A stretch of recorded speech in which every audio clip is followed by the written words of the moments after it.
This video is brought to you by IXL, used by millions of students worldwide to get ahead in math, English, and more. Hi there! Today we will learn how to convert between standard and scientific notation. To start, standard notation is the normal way we write numbers.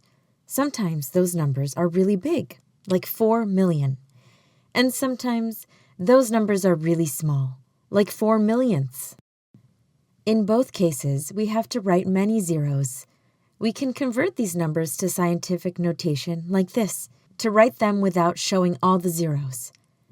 Bigger numbers will have a positive exponent, and numbers less than 1 will have a negative exponent. Let's take a closer look at how this works. Here we have 30,000. 30,000 is the same as 3 times 10,000. Do you know how to write 10,000 as a power of 10? Since there are 4 zeros, that's 10 to the 4th power. So, 30,000 equals 3 times 10 to the 4th power.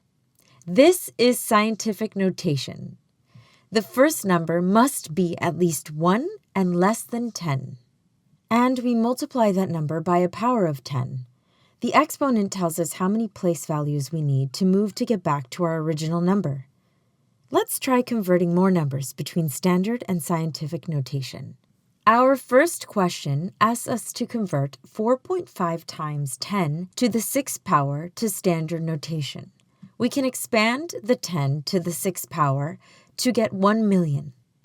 Now we can multiply 4.5 by 1 million to get 4,500,000. Now let me show you another way to get the same answer. Our first step is to start with the number before the times 10, 4.5. Next, we look at the exponent. Because the exponent is positive 6, we will move the decimal point 6 places to the right. We will then fill in the empty spaces with 0. We got the same answer of 4,500,000. Our second question asks us to convert 2.9 times 10 to the negative 4th power to standard notation. Like before, let's start with the number before the times 10. 2.9. Now we look at the exponent. Notice the exponent is negative 4. That means we will move our decimal point 4 places to the left instead of to the right. Then we will fill in the empty spaces with zeros. Now we have the number 0.00029. This number is 2900 thousandths, which is a very small number. For our third example, we are asked to convert 60 million from standard notation into scientific notation. Our first step is to place a decimal point after our first non-zero number. Our first and only non-zero number is 6. So we will place a decimal point after that 6. This becomes the number before the times 10 in our scientific notation. Next, from that decimal point that we just placed, we will count the number of spaces to the end of our number. It takes 7 hops to get from that decimal point to the end of our number. Those 7 hops represent our factors of 10, which indicates our exponent should be the number 7. So, the number 60 million becomes 6 times 10 to the 7th power in scientific notation.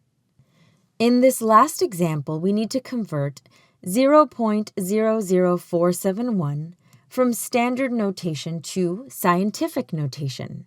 This number is less than 1. Which means our exponent will be negative. As before, we start by pulling our number down and placing a decimal point after our first non-zero number. That means we will be placing a decimal point after the 4. So, 4.71 becomes the number in front of our times 10 in our final answer. Next, from the decimal point we just placed, we will count backwards to the first decimal point. It takes 3 hops to get back to the original decimal point, so our exponent is negative 3. Now we have the answer, 4.71 times 10 to the negative 3rd power. Great work converting between scientific notation and standard notation. Head over to IXL.com for more practice on this skill and thousands more videos in math and language arts.